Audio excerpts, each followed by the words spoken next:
Go. Hi, welcome to If I Did It, a show where we analyze and solve pure kerfuffles from MMA world and beyond. I'm your host, Alexiol, and joining us as always is Kid Natively Elbow This and time Eugene. back, as always. That's true. Rested and relaxed, Mr. Moneybags. I like Rested that. and relaxed. There's nothing like a vacation with a week with no child care is not rest. It is if you use cough syrup. Oh, jeez. Hot toddies. Yeah, kid, I hear you got a little bit of a cough. Here, drink some of this. Daddy, I'm sleepy. And with the parental advice is EUGENE'S Robinson of Aussie.com, author of Fight Everything Everyone Know About Asking. We're afraid to get you asking for asking. That's it, baby. And for those viewers as opposed to listeners who are noticing a lack of something this week as opposed to last week, this is for you, Luke. For those of you listening to you. Fucking cross the fucking line. Okay, hey, let's for Kid Nate, let's recreate for Kid Nate the last few moments of last week's show. Okay, you ready? Hey, Luke, why you have me on your show? And silence? No. I don't take requests. Yeah, that's right. I don't have a call-in line. You forgot the laughter, and then I don't have a call-in line. Dismissed. Exactly. Dissed and dismissed. Well, speaking of dissed and dismissed, Eugene. Sir. Your UFC Moneyweight champion, Conor McGregor. Hello.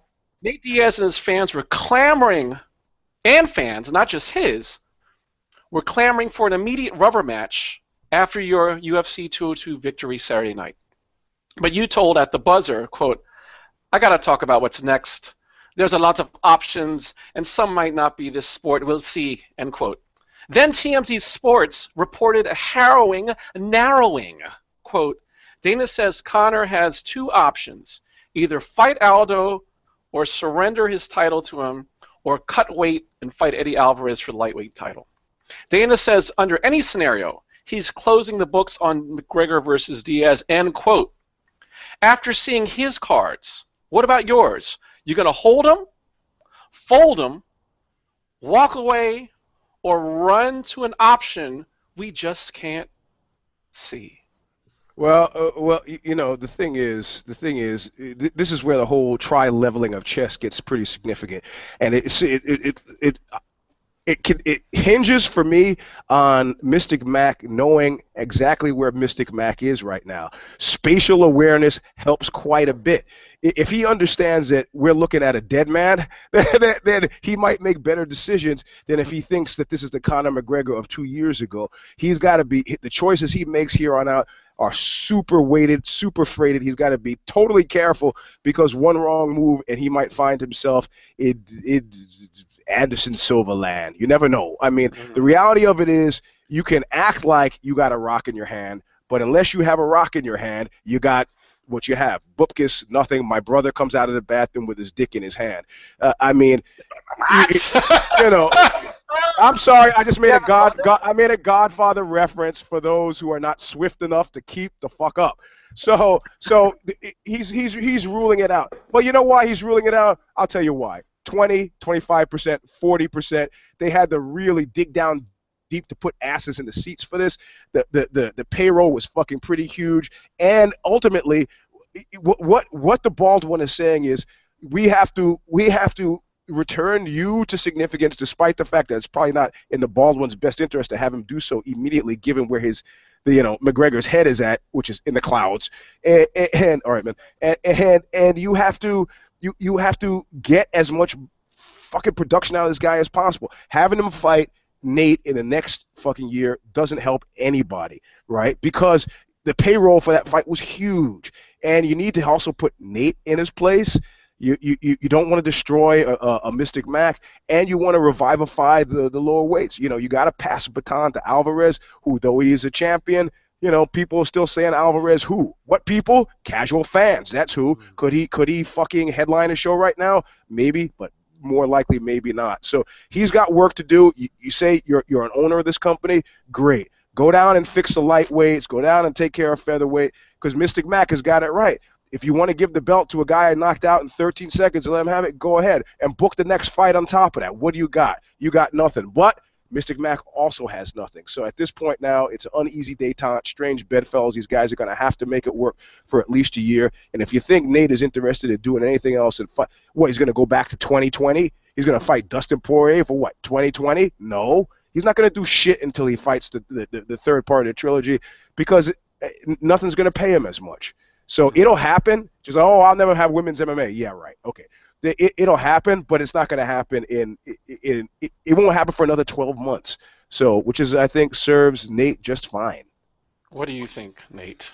Well, the other Nate. The thing that Eugene didn't bring up is Mayweather is a possibility. The Muhammad Ali Act expressly forbids promotions from blocking boxers from taking fights with other promotions. I don't think it could happen easily, but McGregor clearly has the money to fund a lawsuit. Mayweather definitely has the money to fund a lawsuit. It's a fight Mayweather could win in his sleep, so Mayweather would be interested because it'll make Mayweather more money than any possible boxing fight out there. I mean, Pacquiao was dropped. I mean, right? And yeah, Pacquiao was dropped because he's got political attitudes that suck. But yeah, Mayweather doesn't care. Yeah, Mayweather, the wife beater, cares about that. No, I'm not saying that Mayweather cares. I'm talking about market value. Yeah, going cold on Pacquiao. Yeah, more so the fact that fight stunk. I mean, right. We saw what Pacquiao could do against Mayweather, not much. So, I think, but it's unlikely to happen, but it's very likely to be a negotiating chip for McGregor, because you got new owners who are just getting their feet under him. You've got a class action suit by fighters. You've got creative artists agency pushing a more credible fighters union. So there's some factors here that the new owners are having to navigate, and to have Conor coming at him with demands after demand, and everybody now knows that UFC fighters make a pittance compared to what boxers make. So it's not really about booking a McGregor-Mayweather fight. It's about making a stink and forcing some negotiations and forcing a standoff. I think McGregor has a great deal of leverage over him, because looking at our web traffic from this fight, it was easily bigger than UFC 200. John Jones is still out as far as we know, and even if he comes back, he's not going to be as big as Mayweather. Rousey is still out, and even if she comes back, is not going to be as big as McGregor. McGregor is it right now in the UFC, and you put your balls in the hand of a greedy Irishman, prepare for the squeeze. Man. So you're not considering the WWE option at all? You don't think that's a safe at all? Because the thing is, with the WWE option, just one quick, the reason why I'm offering that is the potential problem I see with the boxing route is if that happens, right? I think you're right, totally right. Ali acted, and also Mayweather, hey, look, he can wait a year or two also. Like, he's not rushing to fight, so he can wait for this thing to come through. Another thing, but the problem, though, is if that happens, the money Conor will be making compared to the UFC money, I think will have a horrid effect on UFC fighters in terms of pay scale, whereas at least for the WWE, since it's outside of that ambit and it's closer to the showbiz, you don't have to worry about, well, wait a second, he went to WWE, did a fake fight, did a pay-per-view, showed up on some Raws, and got paid X amount of money. Well, why don't I get paid that? It's not the same kind of thing. What's your take on that? I think that's a parallel track. It's an interesting one. It's something Ronda Rousey's already done, although I don't know that she got paid for it. But Floyd Mayweather did it at the peak of his boxing career. You can do that shit and not interrupt your cage fighting career, right, and make some side money. And William Morris might be more amenable to working with that, or they might think that working with WWE is too declasse for MMA fighters and the image they want to project. I don't know, but I think that the Mayweather fight is the more interesting of the two possibilities, because it would represent a clear break with the UFC, whereas the WWE is more of a matter of negotiation. And I think he's just got more leverage than Eugene thinks. I don't think the UFC has a great deal of leverage right now.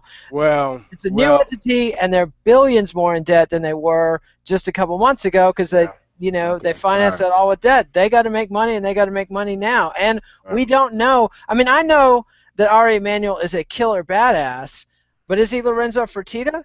I don't know. He's not drinking in the back, though. He's not. Yeah. It's not the whole thing of, like, you notice with that post-fight interview, though, Conor said, he wasn't like, oh yes, I was in the back with Ari and we were in the hotel room doing this. That whole dynamic of I'm one of the boys and they broke open the whiskey, it's cost so much money. That didn't happen. Yeah. So in And I don't terms think of you'll see power, Ari Emanuel getting caught texting ring girls on Saturday nights either. So it's a whole different dynamic. I want to. At one point, I was doing an article for Revolver magazine on Chuck Liddell and that band Atreyu, right? And I'm at the shoot. I'm supposed to be a journalist, but I was given the opportunity. I couldn't stop myself at the end of the interview and the photo shoot and so on. I say, "Hey, Chuck," and he goes, "Yeah." And I already established some bona fides. I talked about rolling with Jake and with Gil. And I said, "Hey, you want to roll?" And he was like, "Sure." So everybody gets fucking quiet. We start to roll. And at one point, nobody's ever seen Chuck really do his grappling, right? He's a knockout artist. So he gets me in an arm bar, right? His hips are up. He's got me right above the elbow. But he's got me like right here above the elbow. And my hands are joined. And there was that moment where we both looked at each other where it was like, I could try to break and get this below and get my arm out. And he gave me a look like, if you try it, you're going to put me in a position where I got to try it, right? So I said, it was like literally like 1.5 seconds where I went through and did the math. I go, I might be able to get my arm out, but if I don't, he's going to fucking hurt me. And I was like, okay. All right. So Conor McGregor isn't very much the same way. You got to understand there are you want to play that you're running. He's got no other choice. He's got to go deep. But he's playing a fucking dangerous game, man. It's like I made the comparison. Have you ever done business with an Irishman? You know what? Always play the dangerous game. Habitual line steppers, a whole country of them. Yeah, because from his point of view, he figures, he read Angela's Ashes. I got nothing left to lose. But the reality of it is, I don't know, man. How much you gain from a Mayweather fight and the continued. It could be $20 million. And what is that in UFC terms? What is that for? That for three. That's what. No. It's $3 million, right? I mean, 3 fights, right? Three UFC fights ultimately, if you bonuses and sponsorship money and all that. So 3 fights, continued ill will. Come on, man. Come on. And the reality of it is, who's gonna pay that kind of money to see that fight? I don't want to see fucking Mayweather fight. Loads of boxing fans want to see it, and all the Connors fans, they think he can fight. Spectacle, man. For the spectacle. I mean, at the end of the day, that's what it is with regard to any of these. And also, sports. for me personally, can you imagine the 3rd round of a Mayweather-McGregor fight after Conor gasses? Well, that's another calculation, right? You talk about how many fights it takes, but also how many rounds, right? The boxing fight, 12 rounds. Shorter versus rounds. 3 to but still, the fact of the matter is, what people forget is, I've not seen as many MMA careers ruined in MMA wars as much as I've seen boxing careers ruined in a boxing war. Some people after that 10, 12 rounds, they are never the same. And when we watch these MMA fights, that's the we talk about calculus and trying to compare it. Look at Robbie Lawler. I mean, look at these fights that he's in, and we're asking ourselves, well, when is it going to happen? When is he going to lose this shit? When is he not going to? Like Liddell, look what happened to him. Like when are they going to start making steps? What's going to happen? And if those were boxing matches with those kind of wars, that would be, less likely to have the quote unquote that's kind of a joke too, the longevity. Also, the reality of it is, it doesn't do anything. I mean, and this is what I'm trying to underscore. It doesn't do anything to improve his MMA positioning, right? I mean, you can leave the house and get drunk, but you still got to come home to the wife with a rolling pin. In this instance, except this time he'll be coming home with black eyes. Look, somebody just handed me this. Speaking of which, that's a great segue for you, Nate. Nate Diaz. According to MMAfighting.com, when asked about what was in your vape pen after a UFC 202 loss against Conor McGregor, you said, quote, "It's CBD. It helps with the healing process and inflammation, stuff like that. So you want to get these before and after the fights training. It'll make your life a better place."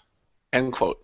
Since CBD, aka cannabis, is a banned substance, USADA is, quote, aware of the situation and is currently gathering information in order to determine the next appropriate steps, end quote. What steps are you taking? Set for life. I was going to say my set for life thing for Nate, and I should, because for Nate, this is all the money he's ever going to need. Like, the kid is not, the kid is frugal. Yeah, and he's prudent, and, you know, and he's making a point. The USADA and the Nevada State Athletic Commission and the DEA, as we saw when they refused to unschedule marijuana from Schedule 1, these people are on just a death cruise against marijuana beyond any rational argument. I mean, what harm did he do to the fight or to himself or his opponent by vaping a little hit of reefer after the fight? Who gives a shit? I mean, he could go out there after the fight and after his piss test and snort 15 lines of cocaine and do 10, rails of Xanax, and nobody would care. But because he's vaping publicly and making a show about it, they got to get all strict. And they've already lost with his brother. I mean, I don't think the Nevada Commission is going to go to the mattresses on reefer again after the way they had to back down with Nick on his suspension. It'll be interesting to see if USADA wants to make this a case. And honestly, I don't think Nate cares if he fights again. So he's kind of in the Brock Lesnar position. Like, they fined Brock Lesnar all kinds of money, and it's like, yeah, come up to Minnesota and take it out of my giant 5X size hands. I mean, Canada. You mean Canada? Canada, yeah. In other words, cross the boundary, though. Yeah, so I think Nate can just tell people to fuck off. I mean, I think he's got public will behind him, and he doesn't care about, the fines or whatever. Well, the thing is, before you leave, the thing is, like I said, I fought, I don't know, maybe Sorrel a dozen times. How many of those times has he tapped me? Yeah, I don't know, maybe 10. Does that mean the other 2 times that he didn't tap me that I won? Moral victories, you're bragging about it. Nah, don't think for a second that because he chose not to win. You see what I'm saying? But did you learn? Did you learn from those? No, come on, you guys got to follow me. He chose not to win. So when a guy, he's standing there and he gets a decision, I've never seen Nate happier. You say, well, so the guy who's standing here over me, he's like, are you crazy? He goes, Nate really wanted to win that fight. Really, this is the guy who was vaping right after. By hook or crook, he's losing this fight. Nate. Oh, they agree with you. All right, never mind. Go on. Nate gave it everything he had. Yeah, okay. Nate gave it everything he had, and there's no trilogy coming, and he won. Had he won this again, he would have been the biggest star in the UFC, and they would have had to pay him Conor money for his next fight. He wouldn't have been the biggest star in the UFC. Yeah, he would have. Why? Yeah, what? Because these dumbasses that just watched him beat Conor McGregor twice don't know anything else about the UFC, and they're going to want to come back and see this guy they hate lose. Nate would have had immense leverage had he beat Conor McGregor, particularly if he had knocked him out or choked him out again. Okay, you say immense leverage. I say show me that leverage. Who does Nate fight next? I mean, I laid this all out in Knuckle Up. I'm not going to relitigate here. I listened to Knuckle Up, and well, who's he going to fight next? He could fight GSP next. He could. There's any number of fights. They have a fairly thin cupboard, but whoever Nate Diaz fights, the next fight at least would be a big. It would be so interesting to see what the plans were in case he did win the fight. I mean, maybe one of these days, 20 years from now. So anyway, speaking about what people would have done, should have done, could have done. Nate, you're Olympic gold medal swimmer Ryan Lochte. Hey. Why you got to put me in this position? Anyway. Sorry. So any word coming out of my mouth is a lie. Just yeah. All right. Fuck. Sorry is all that you can say about lying to Billy Bush. He didn't even lying to Matt Lauer, lying to your mama, leaving your teammates hanging while you skedaddled, and even worse, you tore apart the Today Show by rousing the rage of Al Roker. While the fallout of his exasperation eruption is unknown, we do know this. 4 of your sponsors, including Speedo and Ralph Lauren, dropped you for all the nasty things you've done. You told Matt Lauer, quote, these tantics, these shenanigans, I know I can turn this around. No. Tell us, and we'll listen carefully, on how you'll sing your comeback song. Drown. Yep.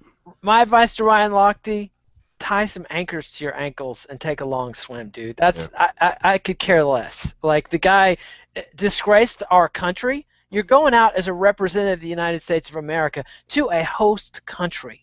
Yep. If, like I tell my kid, if you're in somebody else's house, I don't care if they're a little rude or they say this or their rules don't make sense. You are in the house. Have some respect for your host. And to do this and to play into stereotypes and embarrass and upset a great country like Brazil that's got enough troubles on their plate, some of which our country probably caused, fuck that. And fuck you too, Ryan Lochte. I mean, the guy just can get bent and go to hell. I don't want to see him any more than I want to see Bill Cosby. Like, just, you're done, Jack. And I mean, yeah, that's all. They peed on the dude's rug.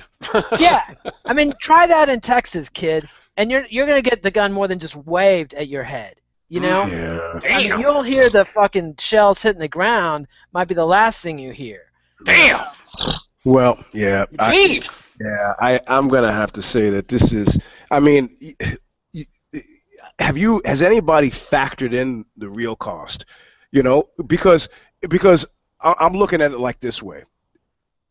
Fucking who's dude? Phelps? Yeah. Overshown. Okay. Biles and Gabby Douglas, overshown.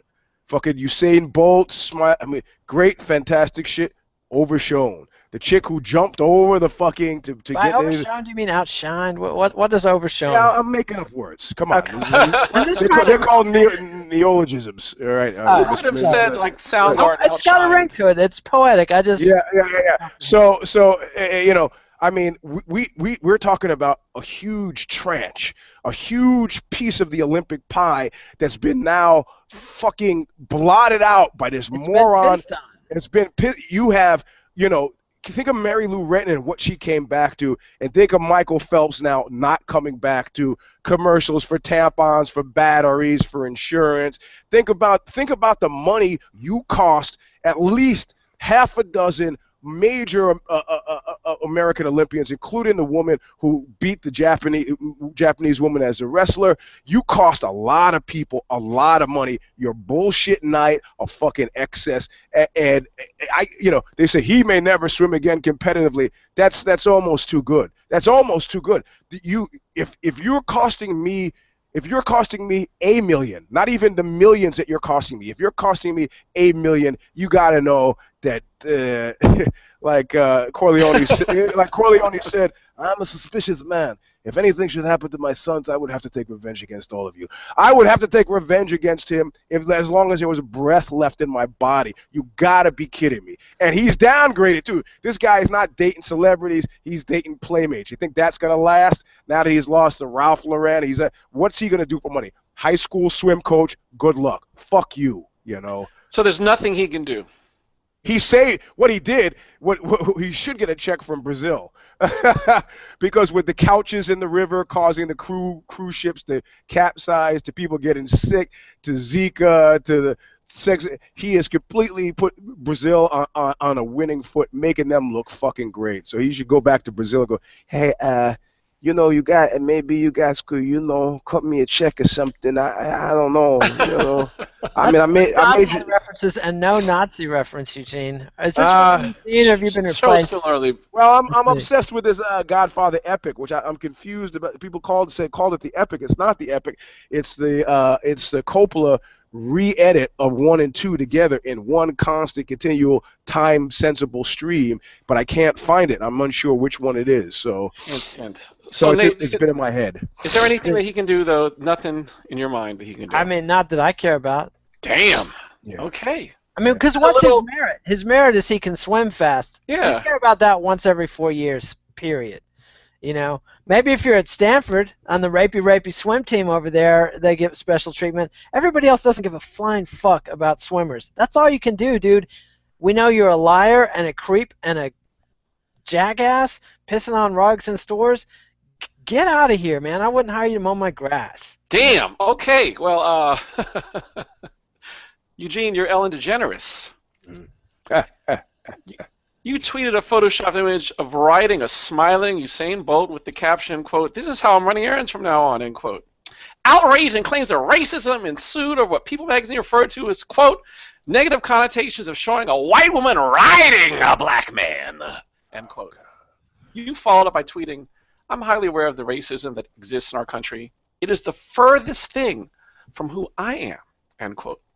Should that be enough, or must you follow up with apologies to Jesse Jackson?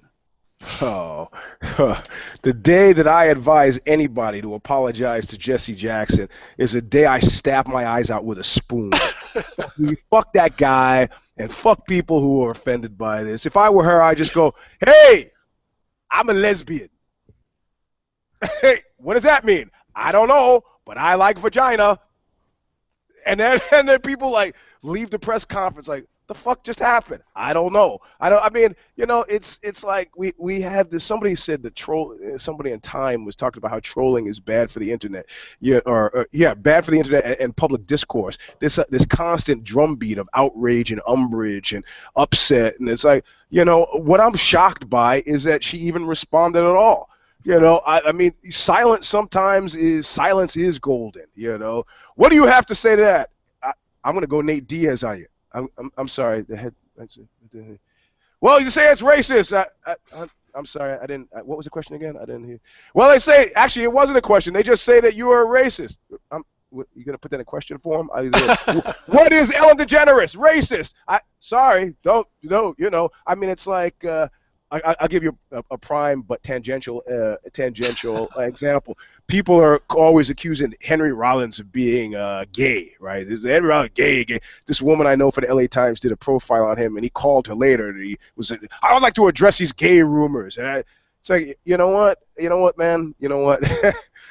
People want to call me gay. That's fine. You know, you want to push it a little bit. I say, produce the penis I'm supposed to have filleted. I'd like to see who it is to refresh my memory because I don't remember doing it, but who knows? I just don't care. And that, like to quote Leopoldo Serral, I don't fuck care. If I am Ellen DeGeneres, I say I don't fuck care. What? How much money do I have? Do I need you? I'm a racist. Okay.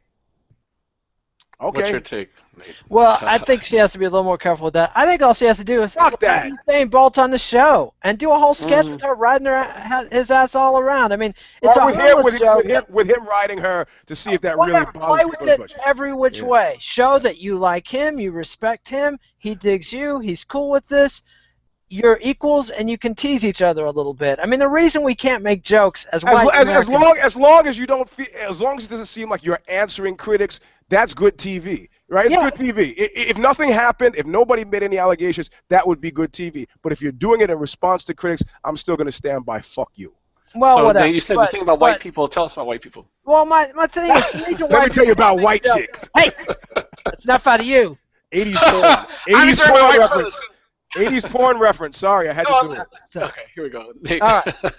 You just tried to bait me into making a racist remark telling him to be quiet. So, now, the thing is... Oh, now I see. Now it comes out. Yeah, the reason white people can't make jokes about black people is because white people have a terrible fucking record to this day of doing horrible things to black people every time they turn around. Somebody's getting lynched. Somebody's getting shot by a cop. There's just no funny ha-ha. I mean, one of the ways the American melting pot worked in terms of assimilating Italians and Greeks and Poles and was joking. Like in the 20s, 30s, 40s, 50s, the whole ethic was, somebody like Soupy Sales or Chico Marx or whoever, vaudeville comedians, they would make all kind of racist jokes all day long just as part of the give and take, just part of living together. If you live with a guy who's short and you're tall and you're cramped in quarters, you're going to be calling each other out on being little, being big, being ugly, being stupid, having bad breath. I mean, it's just part of being a family together. And if we could one day stop doing horrible things to black people enough, so maybe we could have a little bit more back and forth. But I think this joke, there's no racist context to this. There's no history of white women putting saddles on black men and riding them around. In fact, white women riding black men has been one of the things that white men have been That's a different history of riding black men. That's one thing she should have done. There's nothing wrong with riding black men. Like, and so... She's like, I've never rode a black man in my life. Don't knock it to pride, Alexi. Just, that's what I hear. So, and then the thing is, like, there's nothing... It's not like she had a hood on or there was a reference to him, being a Uncle Tom serving her tea or some shit. There was no racist context to this. There was a context of him being fast. It was a straight up joke like that. He's fast. I want to get around on a fast guy. That's all there was to it. So there are two things though I think interesting. One is the fact that what you said, Nate, about trying to exploit the joke, right? And when I saw initially, I thought in my mind, I was thinking like Yoda and Luke Skywalker, you know what I mean? Like on the back, The other thing is, two other things. One is the trick and trap that Eugene mentioned earlier is in answering it, you open yourself up to saying something unintentionally offensive or something that someone is going to pick apart. So that's what the minefield is in racially, in terms of gender, sexual orientation, religion, is the fact that your defense opens, so long as you open your mouth, you open yourself up to saying something that's going to be criticized no matter how naive or heartfelt it is. The third thing is the 10 things I just said. Well, the other thing is with Usain Bolt, what I think is funny about that is, I'm Jamaican, my father's Jamaican, right? He didn't interpret this shit as racist at all. I mean, that's what I think is so funny is the fact that if you had him on the show or probably talked to him about it, he'd be like, these fucking Americans with this racism shit. Like he does not have in his country, there's not that, I'm not saying there wasn't racism and slavery or whatever, but it's not talked about, it's not black nationalism, it's not the same degree, so it doesn't have the same sting as it does here. So if you talk, I bet you 9 times out of 10, if you ask Usain Bolt, what do you think about it, and not to cover his ass or to kiss up the Ellen, he'd probably, it's a joke. Like, get over it. So again, it's funny how different people interpret different things when the individual who's been aggrieved probably doesn't give a fuck. Yeah, that's because the overlords of Jamaica didn't have a big restive population of dangerous rednecks to keep under control by saying, oh, look, black people, go after them. Like in Jamaica, they just had to keep the black people down. They didn't have to worry about the whole American game of keeping all your different colored dispossessed. Well, yeah, we have in Jamaica. We can do a whole show in terms of that kind of stuff. My point is, I got forced into wading into the Gorilla Biscuits thing last week, and I go like, if the biggest problem that Ellen has is people saying mean shit about her online, if I'm her, I'm just moving along. Oh, you said something mean about me. Okay, all right. I mean, I don't see Woody Allen that worried about people saying mean shit. Well, he doesn't have advertisers. Yeah, he has financiers. Who don't seem to care. Speaking of mean things, yep, having things, Eugene, you're Michael Henson. According to the Smoking Gun, multiple 911 calls were made to Dayton, Ohio police about you pulling down your shorts, exposing your penis, which you, quote, placed in the front grille of the van and began humping, end quote, as if you were, quote, having sex with the van, end quote. Officers on the scene claimed you, quote, appeared under the influence of some type of narcotic, end quote. You got to blame it on something. Whatever you do you put the blame on you? Why? How did I end up getting this question first? You gotta know. You gotta know any question about social improprieties regarding penises in vans. I'm gonna look on in a kindly fashion.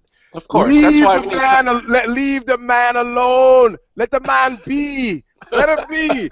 If a man and a consenting van of his choice want to get it on, leave him alone. Why? Why are you harassing this poor, decent man? Who among us hasn't had sex with a Ford Econoline van packed behind the 7-Eleven? Who among us hasn't, as a joke or not a joke or a non-ironic period of time, done this? It's like, come on, man. Look. Let me explain something to you. Cops are people too, and at some points, like there were this couple on the Williamsburg Bridge in the 70s. They probably came from some apartment on the Lower East Side where there are 8 people in the apartment. This couple decides, hey, if we go up to the top of the tower, we can sneak up there. We can have a bit of privacy. Next thing you know, a fucking news helicopter gets pictures. It's on the cover of the New York Post, New York Daily News. 17-year-old kids fucking screwing all the time. It's not a news story. It's just people being people. Leave the kids alone. Let the man have sex with the van. Let him. It was at nighttime, right? It wasn't like it was at noon. Someone else's van, man. That's point number one. Point number two. All right, hold on. You didn't say that. I thought. Wait a minute. Wait, okay, that's a different story. Then I'm seeking cover under drug use. Thank you. Nate, how do you handle this? Well, I don't think that Michael Henson's PR profile. Can he pay our bills? No, I'm not worried about that. But I just want to say I've been the victim of indecent exposure, and it was one of the most disturbing, unpleasant things I've ever endured. Okay, let me. Oh, you've been the victim or the unwitting perpetrator? Both, but I've been a victim of a particularly scarring episode. I've had some shorts that exposed and different things, but I'm driving along. I'm 18. Friend has his car. I think we were sneaking cigarettes or beer or something. We're driving down 3rd Street in Borger, Texas at 11 p.m. It is the dead zone. You think you could get out and dance naked in the street. Then suddenly we see this big fat guy in a bathrobe, and we get closer, and he's got the most hateful, malevolent look on his face, and he pulls his bathrobe up and shows us his giant belly and his tiny shrunken penis and a big nest of filthy pubic hair with this just look of, look at what I hate you, I hate you, I hate you. And it was just, like that. I can summon that dude's evil face. Later I found out that usually he did that to the churchgoers, the Baptists on Sunday when they came out. And then suddenly I like the guy. But as is, it's you're like, Dad, get back in the house, Dad. Well, I don't think this guy could reproduce because I don't know. It didn't look like it was going anywhere. But it's just unpleasant. People don't want to see that shit. There's when people lived in medieval hovels and in tunics, you had to see dicks and pussies all the time. You didn't want to. There's a reason the sophisticates of the 16th and 17th century kept it in their pants. You don't have to work blue, okay? You could say penises and vaginas. You don't have What'd I say? You said dicks and pussies. You're better than that. Let me be clinical. So yeah. Thank you. So, yeah, not publicly acceptable. Nobody wants to see that. Keep it in home. And marry the van and make it right. If you buy the van, no problem. All right.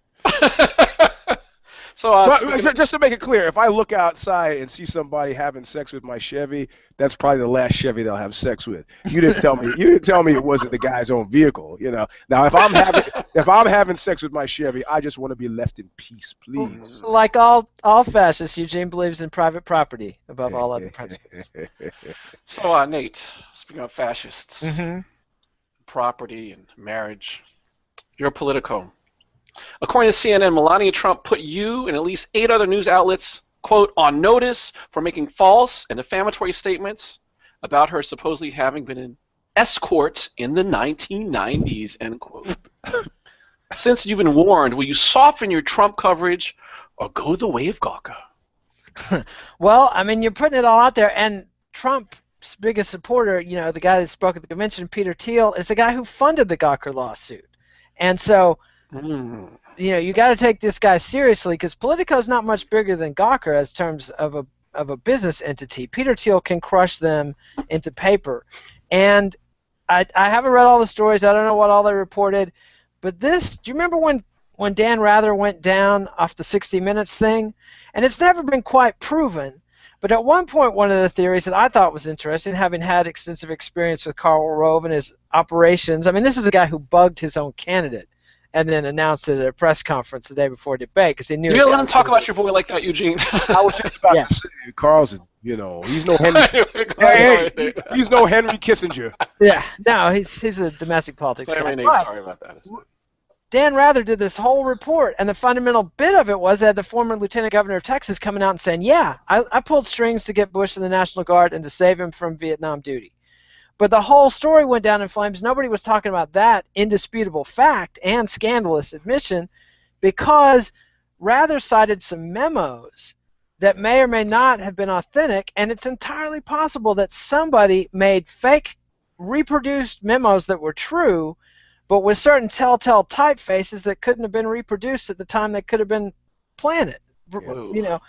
to set up rather, because seconds after the show, after 60 Minutes is off the air, there's all these right-wing bloggers and Republican operatives going on with analyses of the font face of this paperwork. Like, how the fuck did they get their hands on the paperwork?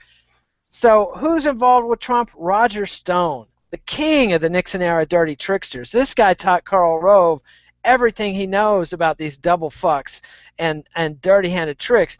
It wouldn't surprise me at all if Roger Stone didn't put out the rumors about Melania, just hoping that fools would run with them. And fools have run with them. And then now, if they've slandered her and it's not true and they said it, by all means, take them to court, sue them. I mean, journalists have an obligation. And, you know, she's married to Trump, but she still deserves basic respect and honest reporting. And, you know, if you're going to lie about the woman, that's called slander, and it's a crime. A libel, and it's a crime. Don't do it. But the bigger game is Peter Thiel is shooting a big cannon across the bow of the entire U.S. media, saying, if you make one little misstep, one error of fact against my guy, I will take you to court and I will destroy your business. And that is called working the refs, and it's political genius and very scary in terms of a free and democratic society. So what do you do then? If you go Politico, you cut the shit. You watch, you know, you make sure you got your facts right, and you hope you didn't say anything that they're going to sue you for.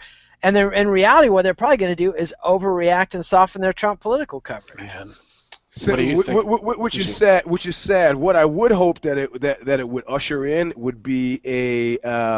I would hope that it would usher in that it has the unintended effect of making reportage fucking super airtight, where, you know, but I've seen this. I've seen it happen in newsrooms that you can, like a kid asking why, you can demand a certain standard of quality that is unachievable. You know, like, I have a source. Who is the source? Well, this is who my source is, but they want to go on background. Okay, what proof do they have? Can we see this? How do you know? How do you know that this is not a doctored? I mean, at a certain point, you're gonna have to take it on an act of faith. For example, I'll bring it closer to home. I have told you all that my name is Eugene Robinson. How do you know my name is Eugene Robinson? You signed some legal documents with Fox Media. I've also signed legal documents with Abe Lincoln's name. Doesn't mean I'm Abe Lincoln, right? So, I mean, but so in other words, you're right. Chilling effect. These are words because, I mean, ultimately, if you're going to do due diligence, there's a reason legal deals take a long fucking time. Because to do the kind of diligence that you need to do to be 100% airtight takes a long time. You need to prove that I am Eugene Robinson, and then you have to prove that I am the Eugene Robinson that's separate from the other Eugene Robinsons, of which there are quite a few in America. I mean, pretty soon, you know, you can. Is it a story a month from now? Is it a story 2 months? Is it a story in 2017? No. I mean, the part of news is that it's new, right? So you're up against time. You have to go with the best information available at the time, and it's in that little gray space that guys like Peter Thiel will get you. But he was only pissed off because of the gay thing. That's it, you know. And now that the world knows he's gay, I don't know. But he was pissed off enough to destroy Gawker, and now he's literally got the same legal team. That's who sent out the notices to the sites. Was the exact same legal team. But is he behind it, or is it a situation where there's a blueprint? The Guardian reported yesterday he's behind it. Okay. I mean, it's the same legal team. He's been funding them in dozens of cases, not just against Gawker. And he's a Trump supporter. Right, but the reason why I asked if it was him is you have legal teams, having been part of legal teams and being an attorney, sometimes people come to you because they know what you can do. And it's the same blueprint you follow from client to client to client to client to client. So that's why I asked if it was him, as opposed to a situation where there's a blueprint that was established in a way that things can go down, and somebody else might be funding this enterprise. It's entirely true, and we should make it clear. These are just allegations. I certainly don't want to slander Peter Thiel. However, guys have got a track record of this. Dude's a Trump supporter. ... Man, well, speaking of dots, and something that has nothing to do with it, but it's our teachable moment. Eugene, your Sir. Fox Searchlight Pictures. Oh man. You envisioned multiple Academy Awards after acquiring the distribution rights for Sundance Darling, The Birth of a Nation. At some point soon after, you discovered that the movie's director and star, Nate Parker, along with the film's co-writer, was accused of raping an unconscious, intoxicated 19-year-old co-ed at Penn State 17 years ago. The media knowingly ignored reporting on the case, and you thought you were in the clear until last week. Parker arranged an interview at Deadline which struck many as tone deaf. Not long after, news broke that his alleged victim committed suicide after the fallout of the incident. News outlets are apologizing for their journalistic faux pas and dropping the ball on this, quote, Cosby moment, end quote. And you are allegedly contractually obligated to promote the film at churches, high schools, and community centers with Parker discussing social justice. What can we learn from your $17.5 million failure to due diligence before a purchase with PR peril? This is a fairly heavy case, and it is heavy for a number of different reasons, and I'll get into the latter ones later. But look, first of all, we have a weird kind of tribalism, and as allegiances shift, you have a race component, you have a gender component, you have a power component, and you have a legal component, right? Now, if he had been a judge, if he had been found guilty and gone to jail, prison, and had gotten out, his future could have looked very much like it does now. There's a strong possibility. So people are taking umbrage in that he's not been brought to task for this. Well, he did go through the legal process and was found to be not guilty. So we're talking about something, you could say from a news point of view, we're not talking about his guilt or innocence. We're just talking about it's noteworthy that this guy had this in his past. And what do you make of it? Now it's a part of a public discussion in the public square.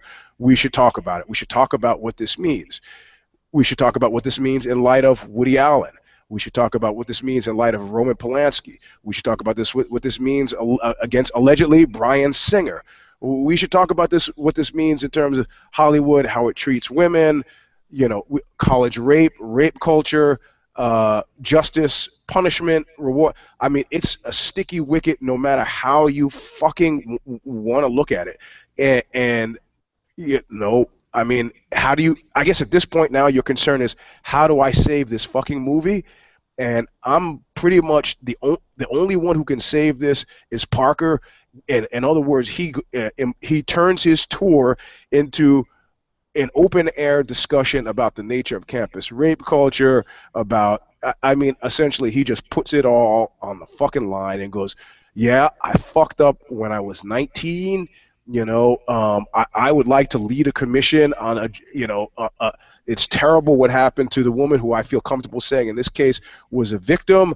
I'd like to open a discussion about rape on college campuses, date rape, and I want to be the spear point on trying to make this thing right. Mental health issues, everything that I caused or was involved in, regardless of whether I was found guilty or not, I'm going to do the right thing because I feel terrible about what happened. I'm not spinning it. I'm not coloring it. I'm throwing myself on the mercy of the court of fucking public opinion. And if we want to discuss that, that's fine. If you want to hang me, well, I guess I'll have to live with that.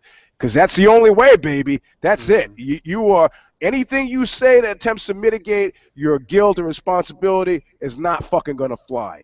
And if people want to fucking argue with me about that, I say, that's your sister.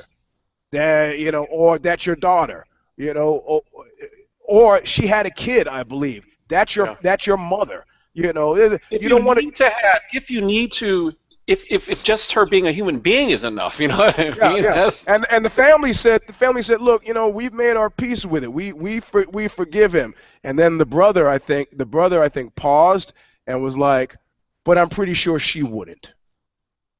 And that was period, close quote, baby. That's it, I mean, and the thing is, if he doesn't do what I'm suggesting, you if you think you're gonna get as lucky as Woody Allen, you're wrong, friend.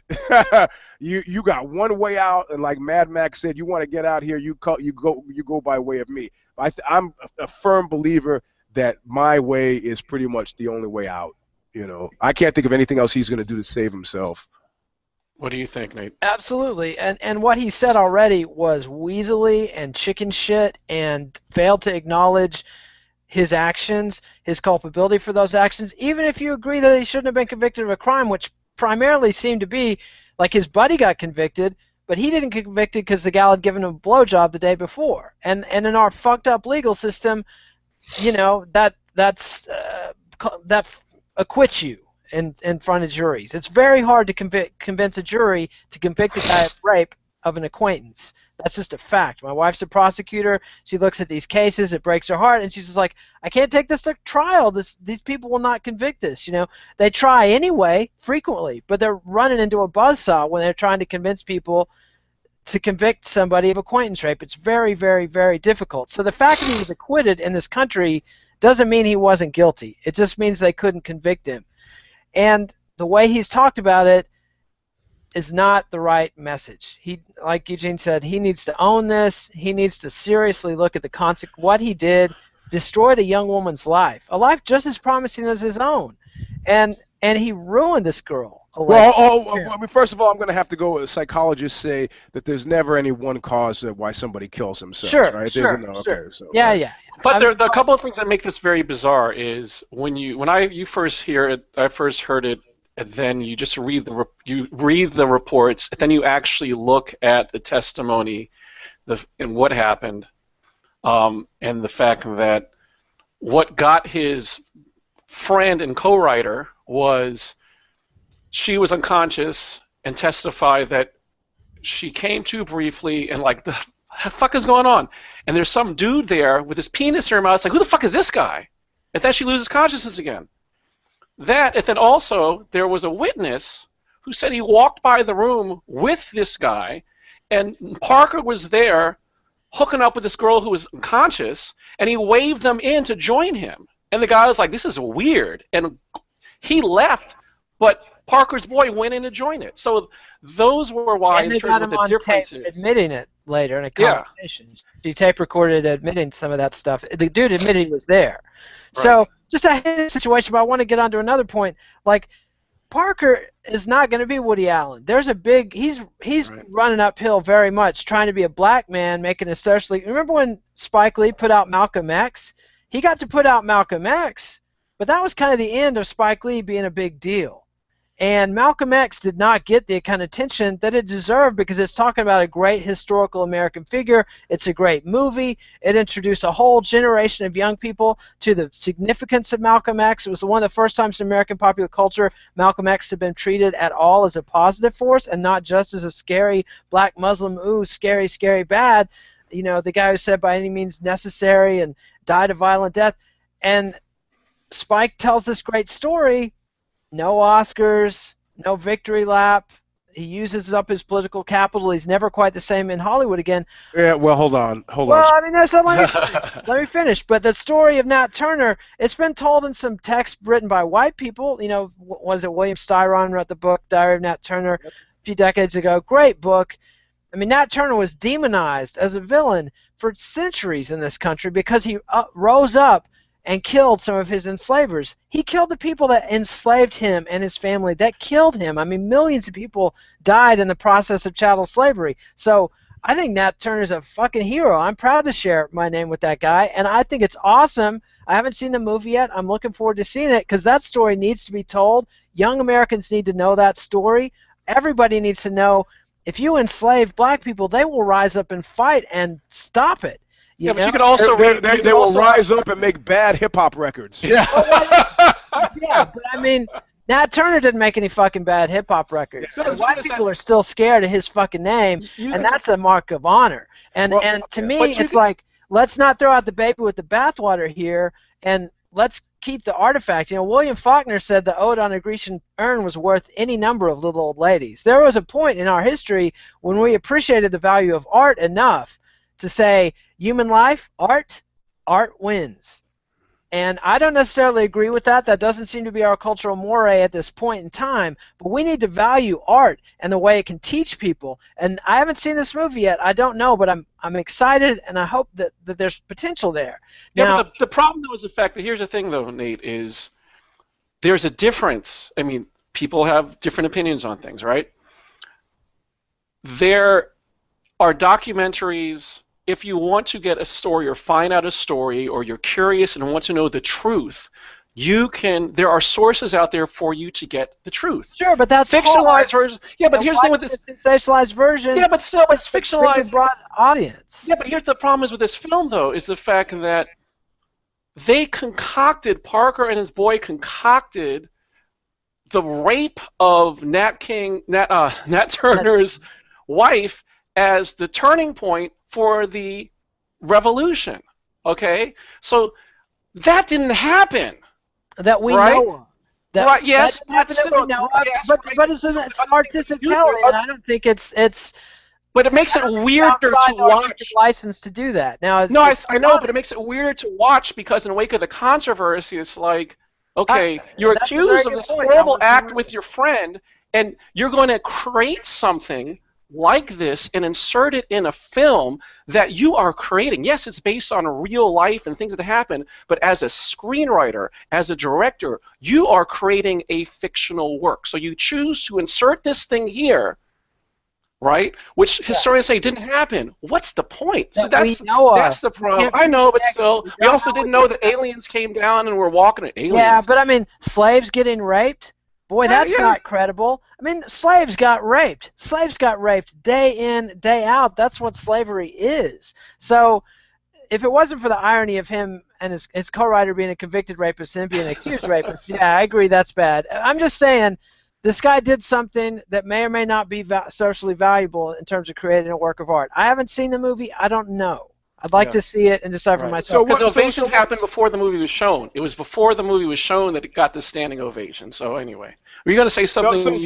So what well, I mean, what Nate is seems like what he's arguing in favor of is to separate the art from the artist, and this is always a difficult thing. And I find it's an emotional thing. For example, I used to be a huge Elvis Costello fan till he had his Ray Charles is a nigger moment, and I was like, I understand the guy. Ray Charles is a blind nigger. He said James Brown is a nigger. Well, Ray Charles is a blind nigger. Ignorant. Oh, right. Oh, yeah, I forgot. But at the same time, in his defense, and I'm not a big Elvis Costello fan. I don't think his music means shit to me, but he was being baited and he was drunk. Whatever, man. It was a hippie versus punk thing. What I'm talking about is to be able to separate the artist from the art. So have I appreciated Elvis? Yeah, he's done a couple songs since then that I paid attention to. Have I bought any more of his music? Nope. I bought music of his before then, didn't buy that. And so it depends on your personal makeup, what you can stomach and what you can't stomach. I mean, have I... and I got to say, dissing Ray Charles is straight up bullshit. Yeah. It's different from endorsing British fascists, which David Bowie, Eric Clapton, and Rod Stewart all did, and they didn't pay any consequences. Elvis's career got destroyed for that. What do I say when I enjoyed The Pianist? About the Warsaw Nazis in the Warsaw Ghetto. Polanski. The Pianist. I thought you said, "What did you say when you enjoyed the penis?" And I was thinking, okay. What did you say, Eugene? What did you tell the gentleman? All right, that's on you.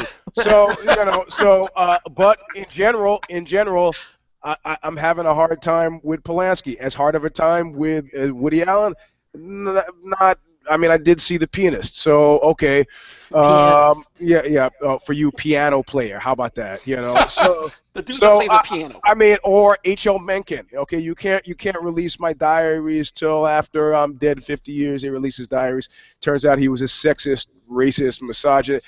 Okay, he was a public misanthrope, being shocked that Mencken. But what you guys are saying is the same thing. And had he read from his diaries at the time that he was current, nobody would have said anything. People were like, It's an individual determination. Right. T.S. Eliot, famous anti-Semite. Do you still enjoy? I mean, But women come and go. Speaking of Michelangelo, that has a certain resonance, whether or not the guy's. I mean, so it's a case by case basis where you can separate the artist from the art. But I'd like to add as an addendum, Spike Lee's a prick. Thank you.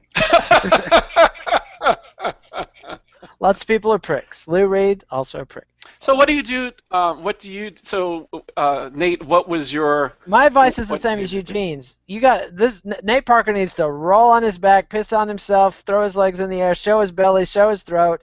He needs to meet with some campus rape activists. I mean, this guy really needs to pay some penance because he clearly doesn't quite get it. Plus, he brought his daughter to the interview. He arranged an interview and had his fucking 6-year-old daughter there.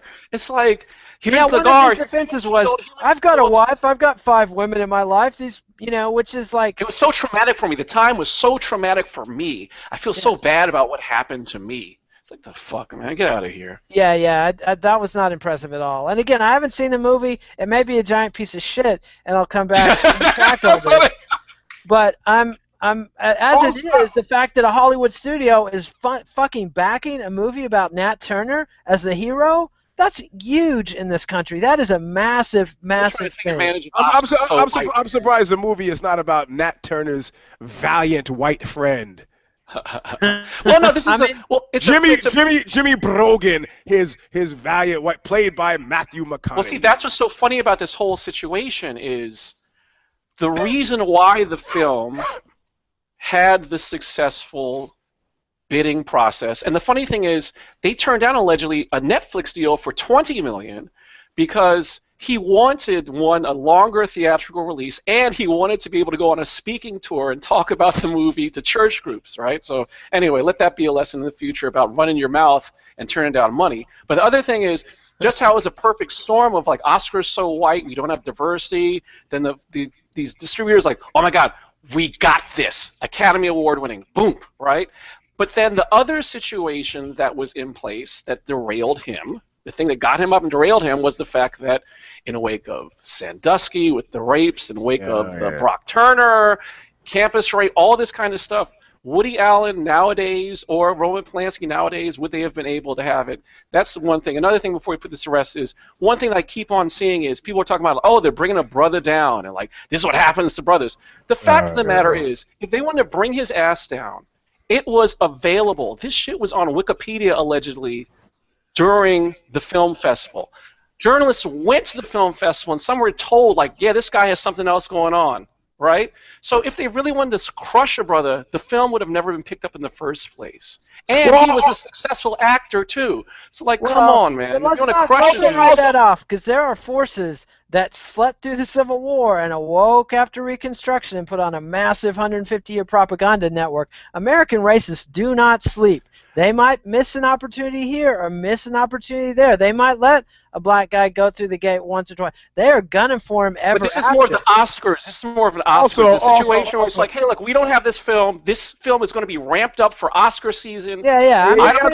Okay, how about this? If Ben Affleck and Matt Damon, if right on the cusp of Good Will Hunting happening, get popped for the same thing, they are not Jason Bourne. They are not Gone Girl Bad Batman or whatever the fuck. If that happened in the 90s before Good Will Hunting came out, nobody would have given a shit. Nah, I don't know about that.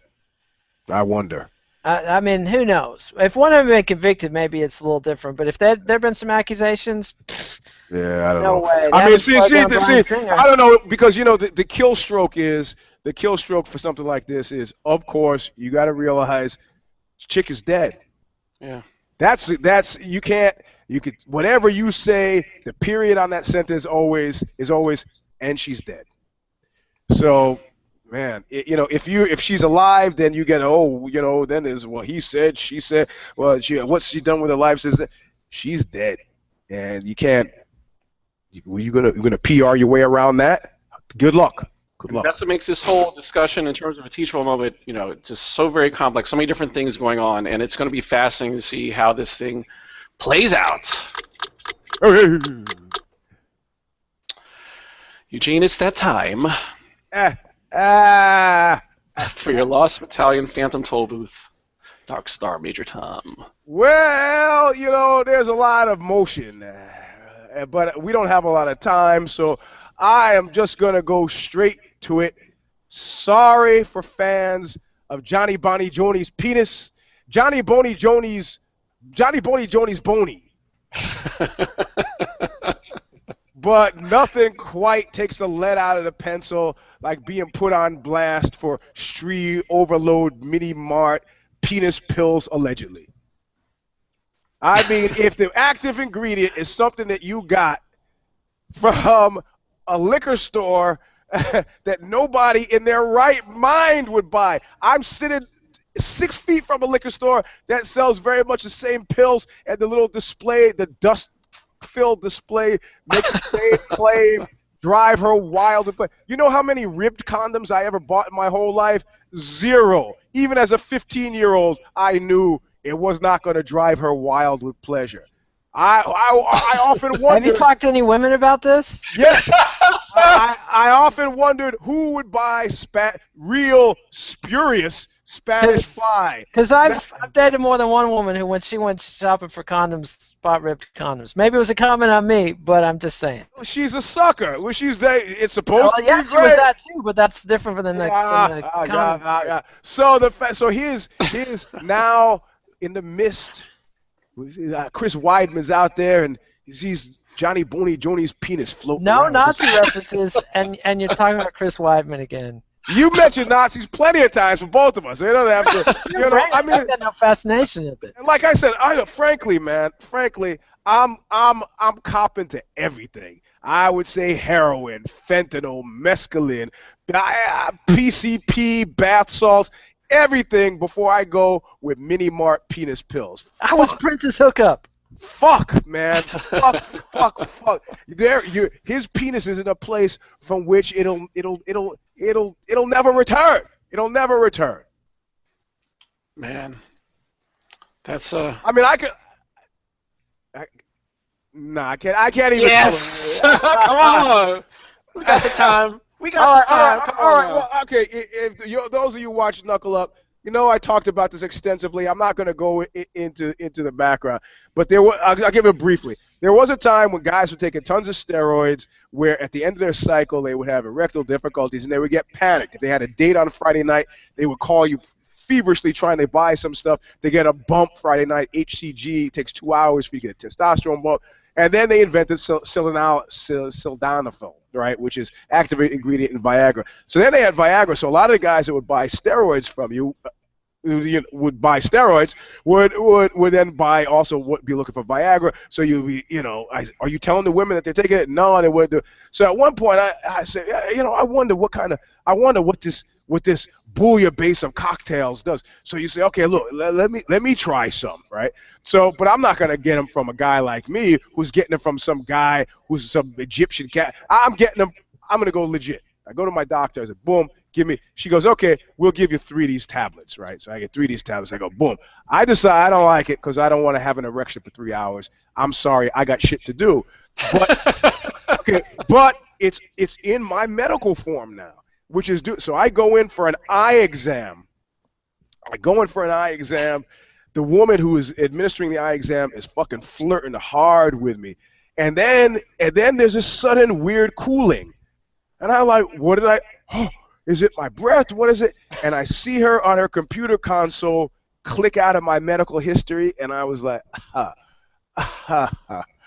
oh, I see.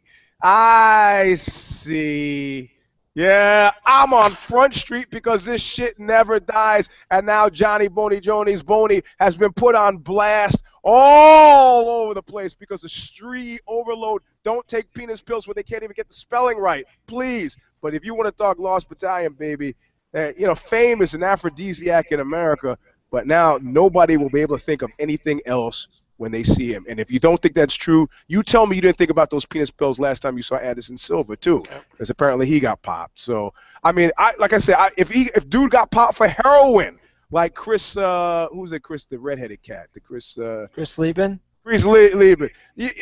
That I thought it was an opioid, not heroin. Oh yeah, correct, an opioid. So yeah, that's. You can't even remember. That's why. Exactly.